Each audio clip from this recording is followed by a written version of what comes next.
तो दोस्तों आज की इस वीडियो में हम बात करने जा रहे हैं इनसाइड आउट 2 नाम की इस मूवी के एक जैसा अपकमिंग पार्ट के बारे में इनसाइड आउट 3। जी हाँ दोस्तों, इनसाइड आउट 2 अभी हाल ही में हमें देखने को मिली है 14 जून 2024 को। इसका अपकमिंग पार्ट तीसरा जो कि एक तरह से हमें कंफर्म देखने को मिलेगा। तो पूरी कुछ जानकारी इसके तीसरे पार्ट पर बेस्ड रहने वाली है और पिछले पार्ट का बॉक्स ऑफिस कलेक्शन आपको इस वीडियो में बताने वाले हैं। उसके परफॉर्मेंस के बारे में पूरी जानकारी आपको बताने वाले हैं।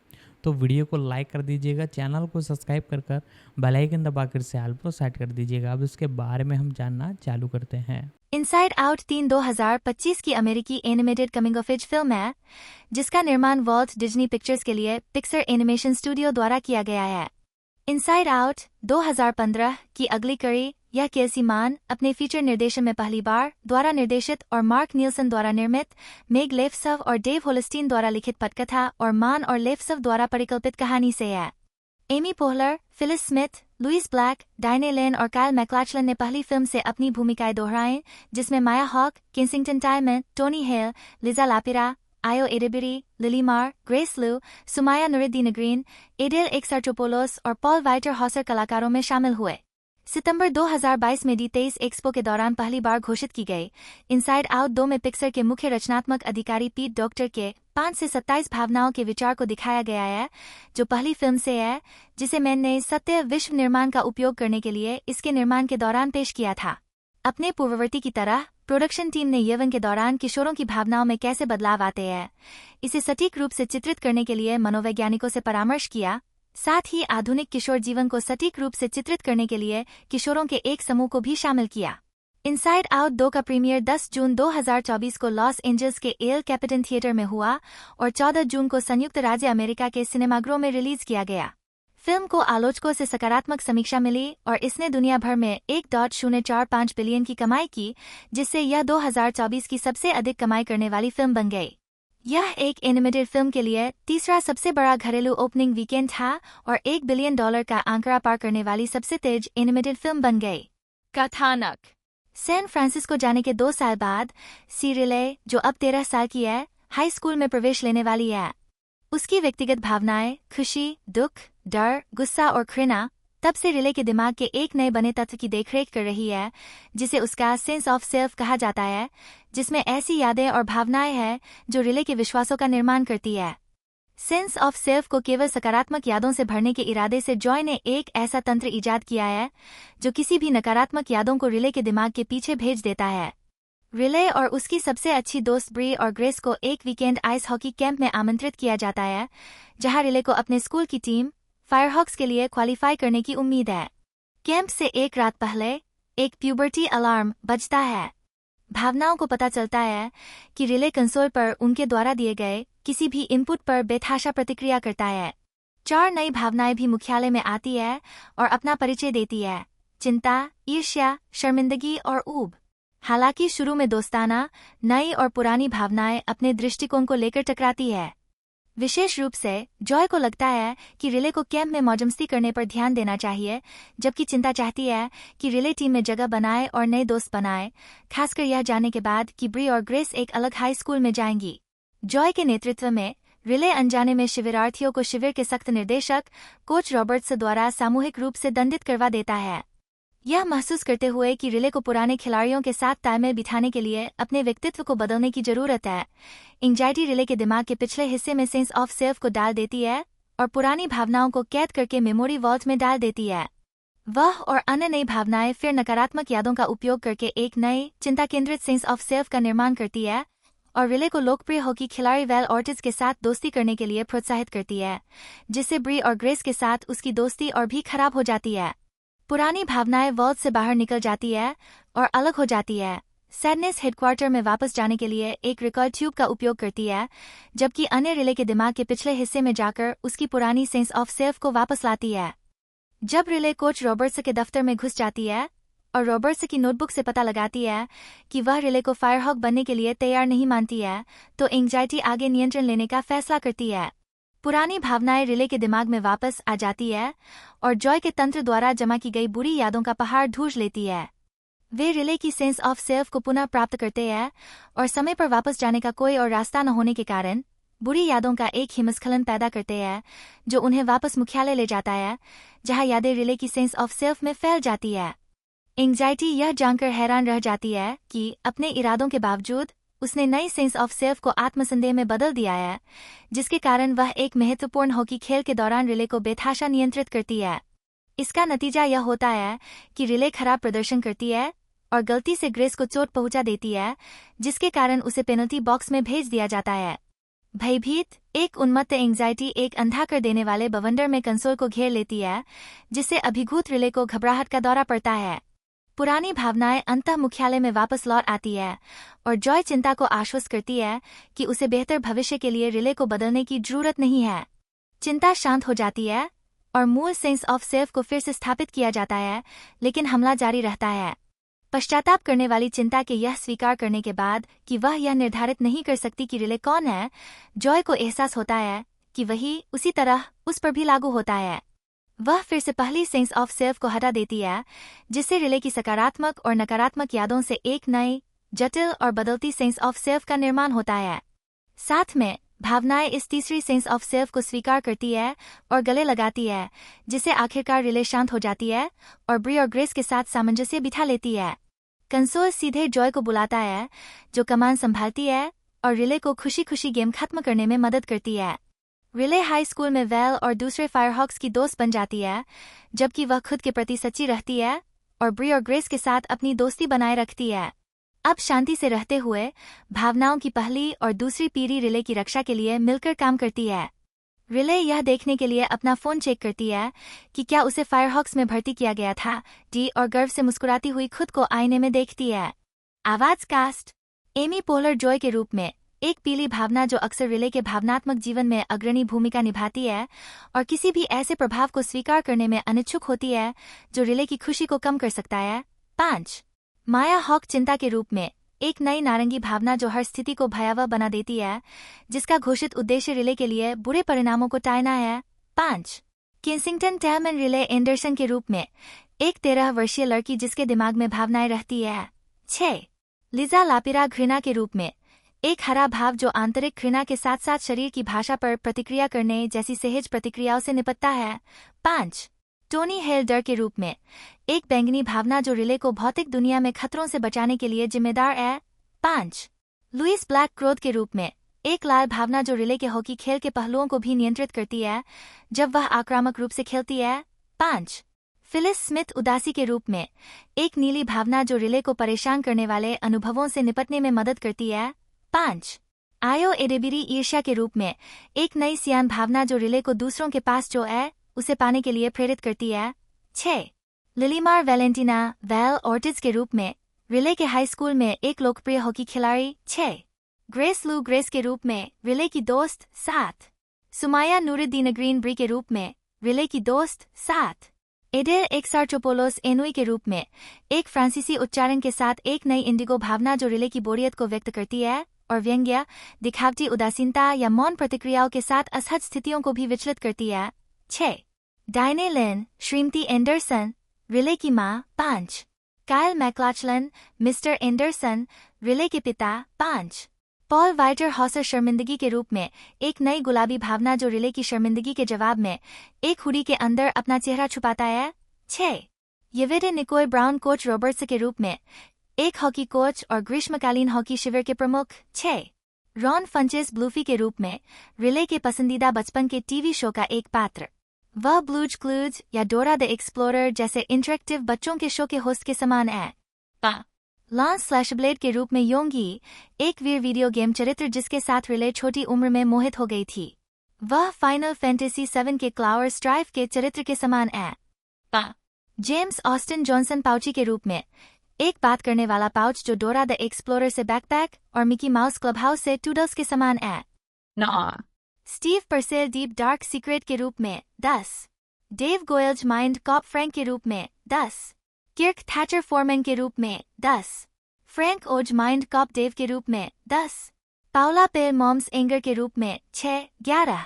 जून स्क्विब, नोस्टेल्जिया, एक नई बेज भावना जो अतीत की घटनाओं को प्यार से याद करती है जो रिले की युवावस्था के कारण हमेशा काफी हाल ही में होती है। 12. 13. पीट, डॉक्टर डैड्स एंगर के रूप में। 10. पाउला पाउंडस्टोन फॉरगेटर पाउला के रूप में 10, जॉन रज्जेम्बर्गर 6 फ्रिट्ज के रूप में, सरयू ब्लू मार्गी के रूप में 10, जेक के रूप में फिस्सू 10, 14, बॉबी मोइनिहान फॉरगेटर बॉबी के रूप में 10, केंडल कोयने शॉफील्ड हॉकी उद्घोषक के रूप में 10।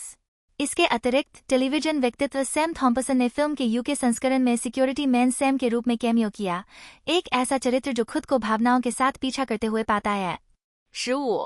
उत्पादन विकास 2015 की 7वीं सबसे ज्यादा कमाई करने वाली फिल्म इनसाइड आउट की सफलता के बाद एंटरटेनमेंट टुनाइट और द गार्जियन ने सीक्वल को अपरिहार्य माना। 16, 17, 18 इनसाइड आउट के निर्देशक पीट डॉक्टर सीक्वल के लिए विचारों को अंकुरित कर रहे थे, जबकि जनवरी 2016 में 88वें अकादमी पुरस्कारों में मूल फिल्म के नामांकन का अनावरण किया गया था। 19 कहानी पर विकास 2020 की शुरुआत में शुरू हुआ और पिक्सर ने सितंबर 2022 में D23 एक्सपो की घोषणा के दौरान सीक्वल के विकास की आधिकारिक पुष्टि की, जिसमें एमी पोलर डॉक्टर के साथ फिल्म पर चर्चा करने के लिए मंच पर आए। 20 केल्सी मांग को सीक्वल के निर्देशक के रूप में घोषित किया गया। यह उनकी फीचर निर्देशन की पहली फिल्म है, मार्क नीलसन द्वारा निर्मित, जबकि मेग लेफॉव को फिल्म की पटकथा लिखने की घोषणा की गई। सत्यपूर्ण विश्व निर्माण का उपयोग करने के लिए मां ने पहली फिल्म से डॉक्टर के 5 से 27 भावनाओं के विचार का इस्तेमाल किया, जिसे उन्होंने इसके निर्माण के दौरान पेश किया था। 22 मान के पहले पास में 9 नई भावनाएं शामिल थीं, ताकि जॉय को सभी नई भावनाओं के सामने आने से अभिभूत महसूस हो, लेकिन उन्हें लगा कि कहानी इतनी सारी भावनाओं के साथ ट्रैक नहीं रख सकती है या कहानी में कुछ नहीं जोड़ सकती है, इसलिए पहली स्क्रीनिंग के बाद उन्होंने संख्या को सरल बनाने का फैसला किया। उन भावनाओं में शेडेनफ्रॉयड, किसी की कीमत पर खुशी होना, ईर्ष्या और अपराधबोध शामिल थे, लेकिन बाद के 2 ने हटाए जाने के बावजूद फिल्म को प्रभावित किया। मांग को लगा कि ईर्ष्या से संबंधित हो सकती है और कैसे चिंता के परिचय में अपराधबोध के अवशेष मिल सकते हैं। यहाँ तक कि चिंता को अपराधबोध का कुछ सामान भी दिया गया, जो डिज्नीलैंड के होटलों से प्रेरित था। 23 अनुसंधान और लेखन। प्रोडक्शन टीम ने अक्सर लेखिका और नैदानिक मनोवैज्ञानिक लिसा डामोर से सलाह ली और उनकी किताबों का इस्तेमाल यौवन के दौरान किशोरों की भावनाओं में होने वाले बदलावों को सटीक रूप से चित्रित करने के लिए मार्गदर्शन के रूप में किया। कैलिफोर्निया विश्वविद्यालय बर्कले में मनोविज्ञान के प्रोफेसर डैचर केल्टनर, जिन्होंने पहली इनसाइड आउट में मदद की थी, सलाहकार के रूप में भी लौटे। कहानी में किन भावनाओं को पेश किया जाना चाहिए, इसका चयन करने में केल्टनर ने महत्वपूर्ण भूमिका निभाई। शर्म की भावना पर आधारित एक चरित्र को फिल्म का हिस्सा बनाने का इरादा था, लेकिन केल्टनर द्वारा यह तर्क दिए जाने के कारण इसे हटा दिया गया कि शर्म एक भावना नहीं है। फिल्म के विकास में सहायता के लिए पिक्सर ने 9 किशोरों के एक समूह को शामिल किया, जिन्हें राइलीज क्रू नाम दिया गया, ताकि फिल्म पर प्रतिक्रिया दी जा सके, ताकि यह सुनिश्चित किया जा सके कि यह आधुनिक किशोर जीवन को सटीक रूप से चित्रित करती है। उनके इनपुट से भावना नॉस्टैल्जिया का समावेश हुआ और भावनाओं के जीवन के रोजमर्रा के तत्वों और मिडिल स्कूल से हाई स्कूल में संक्रमण सहित विभिन्न दृश्यों को प्रभावित किया। 25-26 फिल्म को गढ़ते समय नीलसन और मान अपनी बेटियों से भी प्रेरित हुए। चूंकि कहानी पर विकास कोविड-19 महामारी के कारण लॉकडाउन के दौरान शुरू हुआ, इसलिए दोनों अपने बच्चों का अध्ययन करके व्यक्तिगत शोध एकत्र करने में सक्षम थे, जिनमें से कुछ फिल्म में रिले की उम्र के थे। माता पिता के रूप में उनके दृष्टिकोण ने फिल्म को आकार देने और भावनाओं को चित्रित करने में मदद की, खासकर जॉय। 24 शुरुआत में फिल्म की कहानी में एक टैलेंट शो शामिल होना था, लेकिन उस विचार को खत्म कर दिया गया। लगभग 3 टेस्ट स्क्रीनिंग के बाद नीलसन, मान और लेफ्सव ने फैसला किया कि कहानी को रिले के हॉकी खेलने पर केंद्रित करना सबसे अच्छा था, क्योंकि उन्हें लगा कि यह उसके चरित्र का एक अनूठा पहलू था। यह निर्णय टर्निंग रेड के निर्देशक डोमिशी से मिले इनपुट से भी प्रभावित था, जब उन्होंने पूछा कि फिल्म को अन्य किशोर आने वाली उम्र की कहानियों से कैसे अलग बनाया जाए, जिसमें उनकी खुद की कहानी भी शामिल है। 27 वह दृश्य जहां पुरानी भावनाओं को तिजोरी में बंद कर दिया जाता है, मूल रूप से लंबा था, लेकिन समय की कमी के कारण कई चुटकुलों को काट दिया गया था। जलाई पोहलर ने पहली फिल्म से जॉय के रूप में अपनी भूमिका को दोहराने के लिए आकर्षक बोनस के साथ $5 मिलियन की पेशकश स्वीकार की। फिलिस स्मिथ और लुइस ब्लैक ने भी पहली फिल्म से अपनी भूमिकाओं को दोहराया, क्रमशः उदासी और क्रोध को आवाज दी। 6 वेतन पर विवाद के बाद बिल हेडर और मिंडी कलिंग दोनों ने डर और घृणा के रूप में अपनी अपनी भूमिकाओं को दोहराने से इनकार कर दिया। उन्हें और बाकी लौटने वाले कलाकारों को कथित तौर पर पोहलर के वेतन के 2% के बराबर $1 लाख की पेशकश की गई थी। 9 नवंबर 2023 को टीजर ट्रेलर की रिलीज के साथ यह पता चला कि टोनी हेल और लिजा लापिरा क्रमशः डर और घृणा के रूप में हेदर और कलिंग की जगह लेंगे। 5 नीलसन ने उन्हें बताया कि हॉक उस समय ऑडिशन के लिए उपलब्ध है। उसके उत्सुक प्रदर्शन ने उन्हें आंसू में डुबो दिया, जिसके बाद मान ने अपने बच्चों के साथ पारिवारिक छुट्टी के दौरान एपकोट के एक पिछले कमरे के कार्यालय में जूम के माध्यम से हॉक का ऑडिशन लिया। 29-16 जनवरी 2024 को यह पता चला कि जून स्क्विब एक अज्ञात भूमिका में कलाकारों में शामिल हो गई थी। 13 बाद में नॉस्टैल्जिया होने का पता चला। 7 मार्च 2024 को डिज्नी ने खुलासा किया कि Ayo Edebiri, Adele Exarchopoulos, Paul Walter Hauser, Kensington Tallman, Diane Lane और कायल मैक्लाचलन कलाकारों में शामिल हो गए। एडेबिरी, एक्सार्टोपोलोस और हॉसर ने क्रमशः अन्य नई भावनाओं, ईर्ष्या, ऊब और शर्मिंदगी को निभाया। 6 इसके अलावा टाइमन ने रिले एंडरसन के रूप में कैरोलिन डायस की जगह ली, जबकि लेन ने श्रीमती एंडरसन के रूप में अपनी भूमिका को दोहराया और मैक्लाचलन ने भी मिस्टर एंडरसन के रूप में अपनी भूमिका को दोहराया। 6 जॉन रजेनबर्गर ने फ्रिच के रूप में अपनी भूमिका को दोहराया। ऑनवर्ड के बाद से पिक्सर फिल्म में उनकी पहली आवाज की भूमिका। 30 सहायक भूमिकाओं में कलाकारों में शामिल होने वाली है लिली मार, जो वैलेंटिना नामक एक हॉकी खिलाड़ी की भूमिका निभाती है, और येवेडे निकोय ब्राउन, जो हॉकी टीम के कोच की भूमिका निभाती है, जबकि सुमाया नूरुद्दीन ग्रीन और ग्रेस लू, ब्री और ग्रेस की भूमिका निभाती है, जो रिले की दोस्त है। 6 संगीत। मुख्य लेख, इनसाइड आउट 2 साउंड ट्रैक। 7 मार्च 2024 को दूसरे ट्रेलर की रिलीज के साथ यह बताया गया कि एंड्रिया डारजमन ने माइकल गियाचिनो की जगह लेते हुए फिल्म का स्कोर तैयार किया था। 31 इसने डारजमन को पिक्सर फीचर फिल्म के लिए स्कोर बनाने वाली पहली महिला बना दिया। 32 साउंड ट्रैक एल्बम को वॉल्ट डिज्नी रिकॉर्ड्स द्वारा 14 जून 2024 को उसी दिन रिलीज किया गया था जिस दिन फिल्म रिलीज हुई थी। 33 मुक्त करना। इनसाइड आउट 2 का प्रीमियर लॉस एंजल्स के एल कैपिटन थिएटर में 10 जून 2024 को हुआ। 34 और 4 दिन बाद संयुक्त राज्य अमेरिका के सिनेमाघरों में रिलीज किया गया। 20 इसे उसी दिन 2024 NEC international animation film festival में भी दिखाया गया। 35 फिल्म को विभिन्न प्रारूपों में प्रदर्शित किया गया, जिसमें रियली 3D, आईमैक्स और डोल्बी सिनेमा शामिल है। 36 विपणन। पोस्टर के साथ फिल्म का टीजर ट्रेलर 9 नवंबर 2023 को जारी किया गया था। गिजमोडो के जेम्स विथब्रुक और इनवर्स के रोटेम रुसैक ने पोस्टर में 3 अन्य भावनाओं की शुरुआत पर प्रकाश डाला, शर्मिंदगी, ऊब और ईर्ष्या। 37 टीजर को सभी सोशल मीडिया प्लेटफॉर्म्स पर पहले 24 घंटों में 157 मिलियन से अधिक बार देखा गया, जिसमें टिकटॉक से 78 मिलियन से अधिक बार देखा गया। वॉल्ट डिज्नी कंपनी के इतिहास में सबसे ज्यादा देखा जाने वाला एनिमेटेड फिल्म ट्रेलर लॉन्च बन गया, जिसने पिछले रिकॉर्ड धारक फ्रोजन 2 2019 को पीछे छोड़ दिया। 39 सुपर बाउल LVII के दौरान फिल्म का एक क्लिप भी प्रसारित किया गया, जिसका नाम टीम था। 40 दूसरा ट्रेलर एक नए पोस्टर के साथ 7 मार्च 2024 को जारी किया गया था। 41 इस ट्रेलर ने 2023 वॉल्ट डिज्नी पिक्चर्स लोगो के मानक संस्करण की शुरुआत को भी चिह्नित किया, जिसे स्टूडियो की शताब्दी वर्षगांठ के लिए 1 साल पहले पेश किया गया था। 42 फिल्म के पहले 35 मिनट 11 अप्रैल 2024 को सिनेमाकॉन में वॉल्ट डिज्नी स्टूडियो द्वारा उनके 2024 के नाट्य रिलीज स्लेट पर पहली नज़र के प्रस्तुतिकरण के दौरान प्रदर्शित किए गए थे। 43 एयरबीएनबी के साथ साझेदारी के हिस्से के रूप में लास वेगास के ठीक बाहर नेवादा में एक नया किराए का घर, जिसे फिल्म में मुख्यालय के मॉडल पर बनाया गया था, 12 जून 2024 से वेबसाइट पर सूचीबद्ध किया गया था। स्वागत। Box office. 3 जुलाई 2024 तक इनसाइड आउट 2 ने संयुक्त राज्य अमेरिका और कनाडा में $489.2 मिलियन और अन्य क्षेत्रों में $567.1 मिलियन की कमाई की है, जिससे दुनिया भर में कुल $1.056 बिलियन की कमाई हुई है।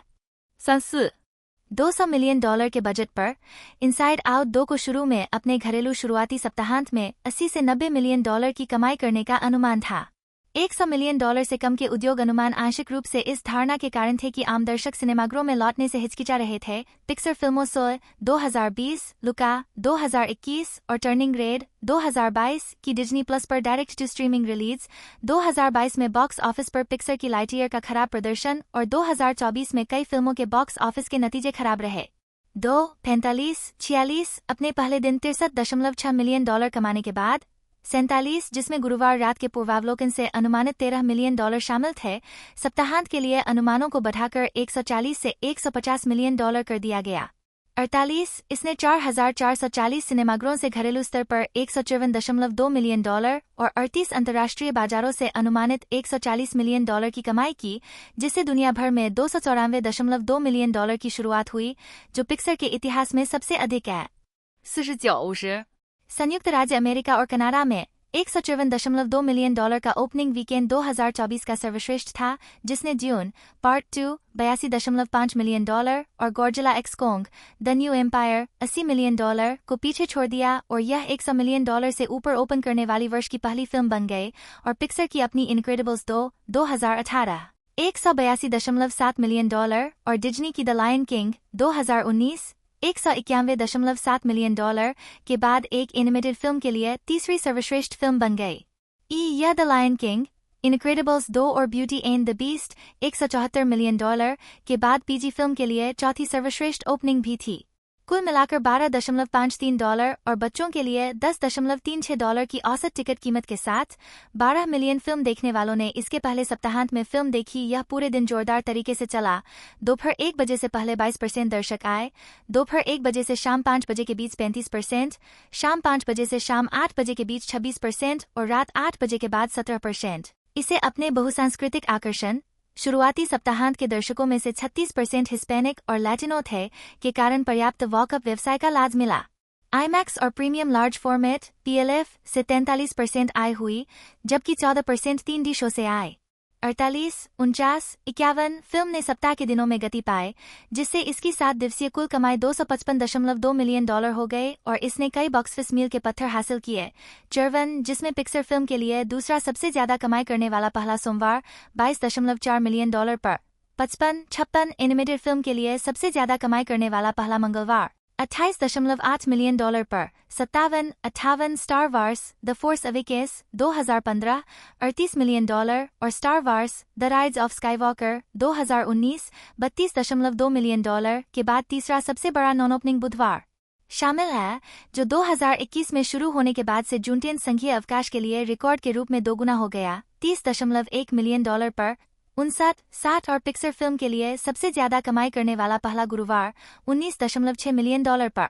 61 62 फिल्म ने अपने दूसरे सप्ताहांत में $101.2 मिलियन कमाए, जो कि मात्र 34.4% की गिरावट थी, और यह एक एनिमेटेड फिल्म के लिए सबसे अधिक लाभदायक दूसरा सप्ताहांत बन गया, जिसने the super Mario brothers movie 2023 द्वारा अर्जित $92.3 मिलियन को पीछे छोड़ दिया और कुल मिलाकर 7वां सबसे अच्छा दूसरा सप्ताहांत रहा।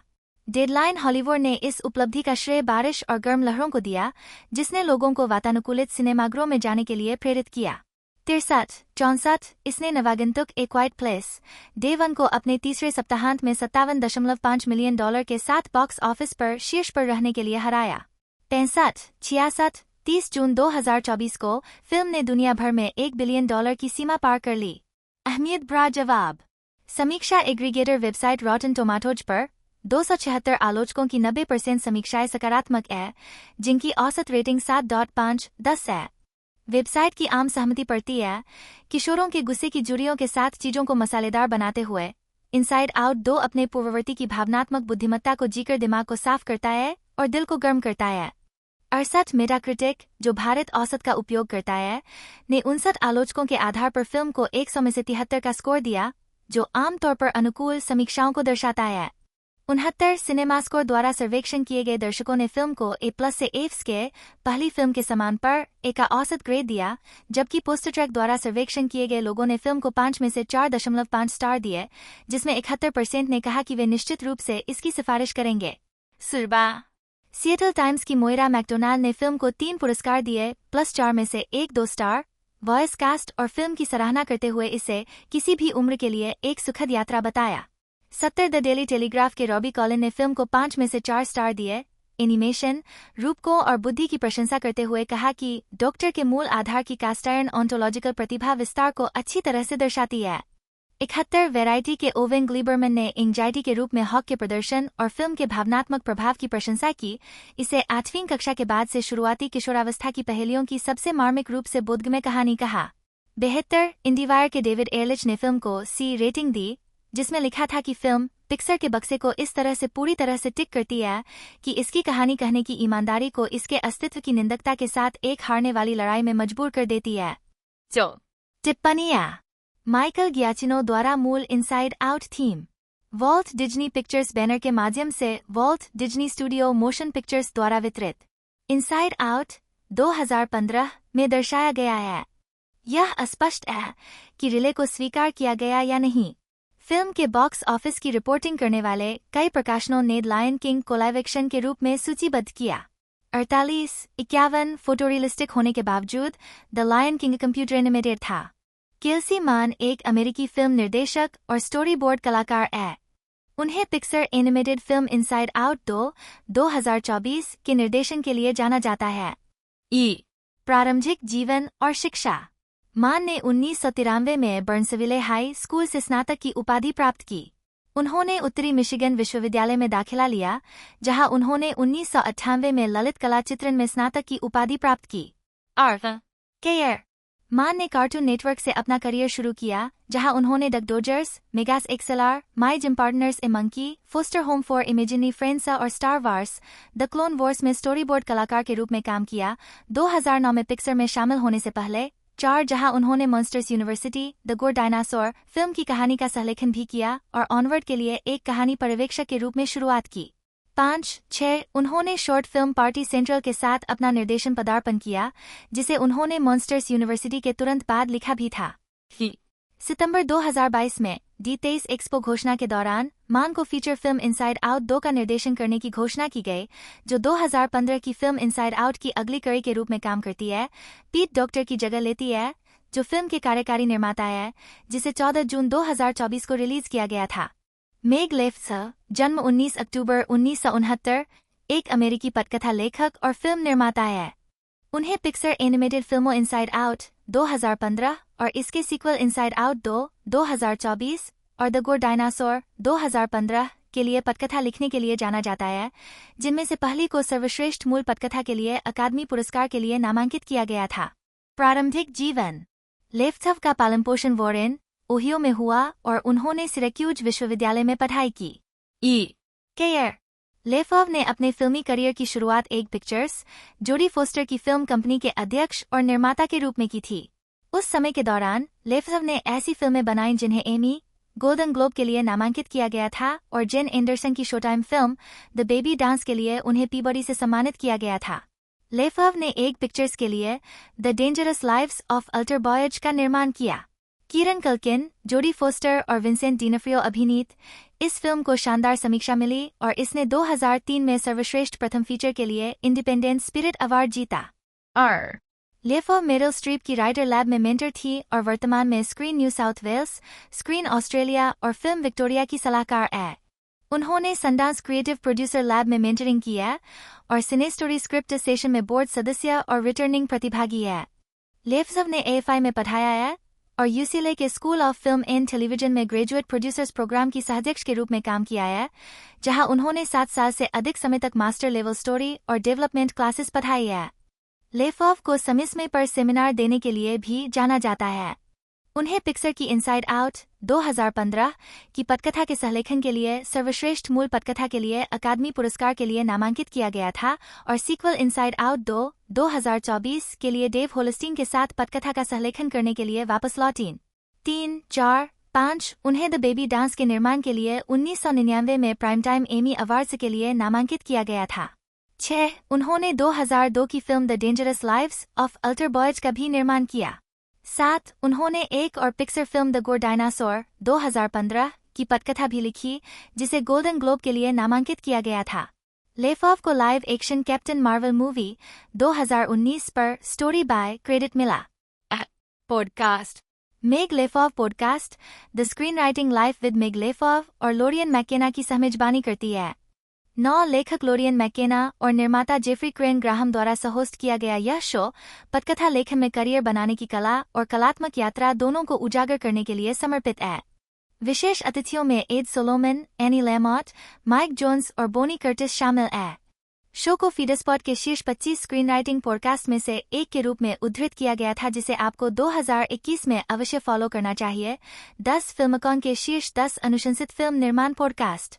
11 और पॉडकास्ट पत्रिका के शीर्ष 8 स्क्रीन राइटर के लिए अवश्य सुनने वाले पॉडकास्ट। 4. व्यक्तिगत जीवन। लेफोवे की शादी फिल्म निर्माता जो फोर्ड से हुई है।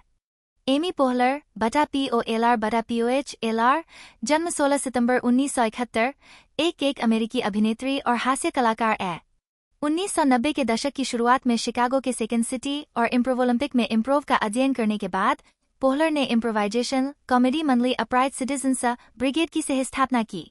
समूह 1996 में न्यूयॉर्क शहर चला गया, जहां उनका अभिनय 1998 में कॉमेडी सेंट्रल पर आधे घंटे की स्केच कॉमेडी श्रृंखला बन गया। कॉमेडी समूह के अन्य सदस्यों के साथ पोहलर अपराइट सिटीजन्स ब्रिगेड थिएटर की संस्थापक है। 2001 में पोहलर NBC sketch comedy show Saturday night live SNL में एक कलाकार के रूप में शामिल हुईं। 2004 से 2008 तक उन्होंने शो के समाचार पैरोडी सेगमेंट वीकेंड अपडेट की सह-एंकर के रूप में काम किया।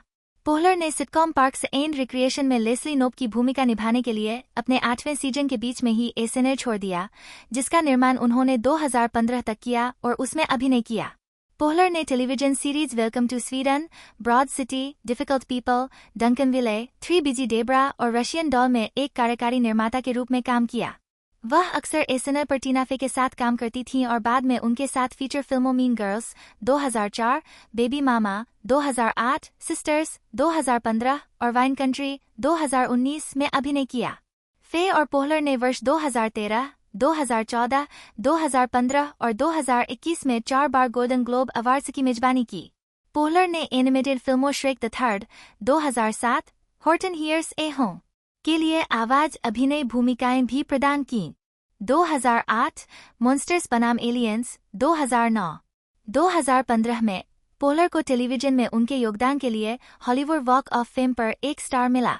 उन्होंने 2014 में टेलीविजन म्यूजिकल या कॉमेडी सीरीज में सर्वश्रेष्ठ अभिनेत्री के लिए गोल्डन ग्लोब अवार्ड जीता और 2012 में कॉमेडी सीरीज में सर्वश्रेष्ठ अभिनेत्री के लिए क्रिटिक्स चॉइस अवार्ड जीता। उन्होंने और फे ने SNL की सहमेजबानी के लिए कॉमेडी सीरीज में उत्कृष्ट अतिथि अभिनेत्री के लिए 2016 प्राइम टाइम एमी अवार्ड जीता। प्रारंभिक जीवन, परिवार और शिक्षा। पोहलर का जन्म न्यूटन, मैसाचुसेट्स 2003 में स्कूल शिक्षक एलिन और विलियम पोहलर के घर हुआ था। 4 पोहलर अपने पिता को सामाजिक प्रोटोकॉल तोड़ने और जोखिम लेने के लिए प्रोत्साहित करने का श्रेय देती है। 5 उनका एक छोटा भाई ग्रेग है, जो एक निर्माता और अभिनेता भी है। 6 पोहलर का वंश आयरिश है, साथ ही जर्मन, पुर्तगाली और अंग्रेजी भी। उनकी आयरिश जड़ें काउंटी स्लिगो और काउंटी कॉर्क से उत्पन्न हुई है। 4 उनकी परदादी 1800 के दशक के अंत में नोवा स्कोटिया, कनाडा से बोस्टन में आकर बस गईं। 7 उनका पालन पोषण एक कैथोलिक के रूप में हुआ। पोहलर पास के बर्लिंगटन, मैसाचुसेट्स में पली बढ़ी, जिसे वह एक ब्लू कॉलर शहर के रूप में वर्णित करती है। 5 उनके पसंदीदा कलाकारों और प्रभावों में sketch comedian Carol Burnett, Gilda Radner और कैथरीन ओहारा शामिल थे। 9 जब वह 10 साल की थी तो पोहलर ने अपने स्कूल के फ्रैंक बॉम के द विजार्ड ऑफ ओज के निर्माण में डोरोथी गेल की भूमिका निभाई। 10 अनुभव ने पोहलर के प्रदर्शन के प्रति प्रेम को प्रेरित किया। 11 पोहलर ने बर्लिंगटन हाई स्कूल में स्कूल नाटकों में अभिनय करना जारी रखा। उन्होंने हाई स्कूल में अपने समय के दौरान छात्र परिषद, फुटबॉल और सॉफ्टबॉल सहित अन्य गतिविधियों में भी भाग लिया। 1989 में हाई स्कूल से स्नातक होने के बाद उन्होंने बोस्टन कॉलेज में दाखिला लिया। 12 कॉलेज के दौरान Poehler improv comedy troupe My Mother's Fleabag की सदस्य बन गए। उन्होंने 1993 में बोस्टन कॉलेज से मीडिया और संचार में स्नातक की डिग्री प्राप्त की। केयर, इम्प्रोव और ईमानदार नागरिक ब्रिगेड। कॉलेज में इम्प्रोव का अध्ययन करने वाले पोहलर ने उन्हें पेशेवर रूप से कॉमेडी करने के लिए प्रेरित किया। 14 कॉलेज से स्नातक होने के बाद वह शिकागो चली गईं, जहां उन्होंने इम्प्रोव ओलंपिक में चार्ना हेल्पर्न द्वारा पढ़ाया जाने वाला अपना पहला इम्प्रोव क्लास लिया। 15 शुरुआती दिनों में पोहलर ने पैसे कमाने के लिए वेट्रेस और अन्य नौकरियों के रूप में काम किया। 14 इम्प्रोव ओलंपिक के माध्यम से पोहलर ने डेल क्लोड से सीखा और उनकी मुलाकात दोस्त और अक्सर सहयोगी टीना फे से हुई। 15, 16 पोलर और फे एक ही समय में एक सेकंड सिटी टूरिंग कंपनी में शामिल हुए और पोलर सेकंड सिटी की मुख्य कंपनियों में से एक में शामिल हो गए, जहां फे उनकी अंतिम प्रतिस्थापन थी। So, Matt Walsh, Amy Poehler, Matt Besser और इयान रॉबर्ट्स 2015 में न्यूयॉर्क शहर में डेल क्लोज मैराथन में अपराइट सिटीजन्स ब्रिगेड (UCB) का गठन 1991 में शिकागो में एक स्केच और इम्प्रोव ग्रुप के रूप में हुआ था। 17-18 शुरुआती सदस्यों में होरेशियो सांज, एडम मैके, इयान रॉबर्ट्स, नील फ्लिन और मैट बेसर शामिल थे, हालांकि सदस्यता स्थिर नहीं थी। 17-18-19 मैके ने 1995 में नवजात समूह छोड़ दिया और पोहलर उनके प्रतिस्थापन बन गए। 17-18-1996 में 4 UCB सदस्यों पोहलर, बेसर, रॉबर्ट्स और मैट वाल्श का एक मुख्य समूह न्यूयॉर्क शहर चला गया। 19-20-21 UCB4 ने शहर के चारों ओर छोटे स्थानों पर शो करना शुरू किया, जो कुछ महीनों के बाद 4 नियमित लाइव शो में विकसित हुआ। 17 शो के बाहर पैसे कमाने के लिए UCB ने इम्प्रोव कक्षाएं सिखाईं। 17 पोलर ने Late Night with Conan O'Brien में भी काम करना शुरू कर दिया, अक्सर एंडी रिक्टर की छोटी बहन स्टेसी के रूप में अपनी आवर्ती भूमिका निभाती रहीं। 1998 में कॉमेडी सेंट्रल ने UCB की आधे घंटे की स्केच कॉमेडी श्रृंखला का शुभारंभ किया। 17 शो के दूसरे सीजन के दौरान समूह ने न्यूयॉर्क सिटी में वेस्ट 22वीं स्ट्रीट पर एक इम्प्रोव थिएटर बटा प्रशिक्षण केंद्र की स्थापना की, जो एक पूर्व स्ट्रिप क्लब की जगह पर था। 17 UCB थिएटर ने स्केच कॉमेडी लेखन और इम्प्रोव में कक्षाएं देने के अलावा सप्ताह में 7 रातें शो आयोजित किए। 2000 की गर्मियों में कॉमेडी सेंट्रल ने अपने तीसरे सीजन के बाद अपराइट सिटीजन्स ब्रिगेड कार्यक्रम को रद्द कर दिया। 19 हालांकि UCB थिएटर का संचालन जारी रहा। 23 पोहलर, बेसर, रॉबर्ट्स और वाल्श को UCB का संस्थापक माना जाता है और उन्हें न्यूयॉर्क में लंबे फॉर्म इम्प्रोव को लोकप्रिय बनाने का श्रेय दिया जाता है। 17-24-25 17 सैटरडे नाइट लाइव कलाकार सदस्य बाय सिदाय, Fred Armisen, Amy Poehler, Lorne Michaels, Seth Meyers और जेसन सुदेकिस एक पंक्ति में खड़े हैं। माइकल्स एक पुरस्कार पकड़े हुए हैं। SNL के सहकर्मी फ्रेड आर्मिसन, पोहलर, लॉर्ने माइकल्स, सेथ मेयर्स और जेसन सुदेकिस 2008 में पीबॉडी पुरस्कार समारोह में। पोहलर 2001 से 2002 सीजन की शुरुआत में सैटरडे नाइट लाइव SNL के कलाकारों में शामिल हुईं, जब टीना फे ने उन्हें सालों तक SNL के लिए भर्ती करने की कोशिश की थी। 16 पोहलर ने 9/11 हमलों के बाद निर्मित पहले एपिसोड में अपनी शुरुआत की। शो में अपने पहले सीजन में उन्हें फीचर्ड खिलाड़ी से पूर्ण कलाकार के रूप में पदोन्नत किया गया, जिससे वह यह गौरव हासिल करने वाली दूसरी कलाकार और पहली महिला बन गए। 26-27 पोलर के आवर्ती पात्रों में अति सक्रिय 10 वर्षीय कैटलिन, एक पैर वाली रियलिटी शो प्रतियोगी एम्बर और ब्रोंक्स बीट टॉक शो की सहोस्ट बेट्टी कारुसो शामिल थीं। 19-28 अपने मूल पात्रों के अलावा पोहलर ने कई छापे निभाए, जिनमें Hillary Clinton, Dakota Fanning, Avril Lavigne, Michael Jackson, Kim Jong-il, Nancy Grace, Kelly Ripa, Katie Couric, Sharon Stone, Sharon Osbourne, Julia Roberts, Britney Spears, Madonna, Paula Abdul, Dolly Parton, Dennis Kucinich, Ann Coulter, Pamela Anderson, Christian Siriano, Rosie Perez, Catherine Zeta Jones, Martha Stewart, Anna Nicole Smith, Paula Zahn, Norah O'Donnell और Farrah faucet शामिल हैं। 19-28 2004 से 2005 season से शुरुआत करते हुए उन्होंने Jimmy Fallon की जगह टीना फे के साथ वीकेंड अपडेट की सह-एंकरिंग की। फे और पोहलर लंबे समय तक चलने वाले SNL स्टेपल की पहली महिला सह-एंकर बनी। 16 पोहलर, फे और माया रूडोल्फ उस सीजन में शो के सबसे बड़े सितारों में से थे और उन्होंने शो में बदलाव में योगदान दिया, जिससे अधिक महिला संचालित स्केच दिखाए जाने लगे। 19-27-29 जब फे ने 2005 से 2006 सीजन के बाद अपने द्वारा बनाए गए सिटकॉम 30 रॉक को समय देने के लिए छोड़ दिया, तो Seth Meyers Weekend Update anchor desk पर पोहलर से जुड़ गए। 2008 में पोहलर को कॉमेडी सीरीज में उत्कृष्ट सहायक अभिनेत्री के लिए प्राइम टाइम एमी पुरस्कार के लिए नामांकित किया गया था। 2008 से 2009 सीजन के SNL प्रीमियर की शुरुआत फे और पोहलर के साथ सारा पॉलिन और हिलेरी क्लिंटन के रूप में हुई, जो राजनीतिक प्रचार में सेक्सिज्म पर चर्चा कर रहे थे। 32-33 स्केच, जिसे पोहलर ने मेयर्स के साथ मिलकर लिखा था, साल का सबसे बड़ा वायरल वीडियो बन गया। 32-34 सीजन के प्रीमियर के कुछ दिनों बाद NBC ने घोषणा की कि पोहलर अपने पहले बच्चे के साथ गर्भवती है, अपने आगामी मातृत्व अवकाश के बाद वापस नहीं आएंगी। 35-25 अक्टूबर के एपिसोड में मेयर्स ने वीकेंड अपडेट के दौरान घोषणा की कि पोहलर प्रसव पीड़ा में थीं। वीकेंड अपडेट के अंत में विशेष अतिथि माया रूडोल्फ और कलाकार सदस्य केनन थॉम्पसन ने पोहलर के लिए Can't Take My Eyes Off You का एक कस्टम गायन किया। 30 जन्म देने के बाद पोहलर 3 नवंबर को प्रीटैप किए गए SNL presidential bash 08 prime time special के दौरान दिखाई दी। 37-38 पूर्व घोषणा के बावजूद कि पोहलर अपने मातृत्व अवकाश के बाद वापस नहीं आएंगी, वह 2 और लाइव एपिसोड के लिए वापस आएं। 39-40 13 दिसंबर के वीकेंड अपडेट के दौरान पोहलर ने घोषणा की कि यह उनका आखिरी शो था। 40 सैटरडे नाइट लाइव ने अप्रैल 2009 में एक विशेष द बेस्ट ऑफ एमी पोहलर प्रसारित किया। 41 2008 से 2009 सीजन के समापन के लिए पोलर वीकेंड अपडेट की सहमेजबानी करने के लिए लॉटिन और बिली जोएल के गीत गुडनाइट साइगॉन के मेजबान विल फेरेल के संस्करण में शामिल हुईं। 42-43 कैमरे के बाहर पोहलर एक विपुल लेखिका थीं। वह अक्सर लेखिका एमिली स्पीवी के साथ मिलकर काम करती थीं। 44 मेयर्स ने स्केच रीड थ्रू के दौरान पोहलर को सबसे उदार हंसाने वाली के रूप में वर्णित किया। 5 पोहलर रिहर्सल के दौरान अतिथि मेजबानों का स्वागत करने और एसएनएल पर अपने कार्यकाल के दौरान उन्हें सहज महसूस कराने की कोशिश भी करती थीं। अतिथि भूमिका। हालांकि वह पहले ही एसएनएल छोड़ चुकी थी, पोहलर सितंबर 2009 में Saturday night live weekend update Thursday के 2 एपिसोड के लिए मेयर्स में शामिल हुईं, जो प्राइम टाइम में प्रसारित हुआ और सीधे पार्क्स एंड रिक्रिएशन में ले गया। 45-46 वह 8 मई 2010 को बेटी वाहिद द्वारा होस्ट किए गए एक विशेष मदर्स डे एपिसोड के लिए अन्य पिछली महिला कलाकारों के साथ एसएनएल में लौट आईं। 47-48 पोलर संगीत में अतिथि कैटी पेरी के साथ 2010 से 2011 सीजन के प्रीमियर की मेजबानी करने के लिए फिर से लौटीं। 49 उन्होंने उसी वर्ष नवंबर में एक अन्य SNL prime time special the women of SNL में भाग लिया। 50 2015 में सैटरडे नाइट लाइव 40वीं वर्षगांठ स्पेशल के दौरान वह वीकेंड अपडेट की एंकरिंग करने के लिए लौटीं, इस बार फे और जेन कर्टिन के साथ। 53 पार्क और मनोरंजन। एमी पोहलर और ओब्रे प्लाजा लाल रंग की पृष्ठभूमि के सामने एक दूसरे के बगल में खड़े हैं। प्लाजा पोहलर की क्लीवेज को देखती हुई दिखाई देती है। 2012 टाइम 100 समारोह में पार्क्स एंड रिक्रिएशन की सहकलाकार ओब्रे प्लाजा के साथ पोहलर।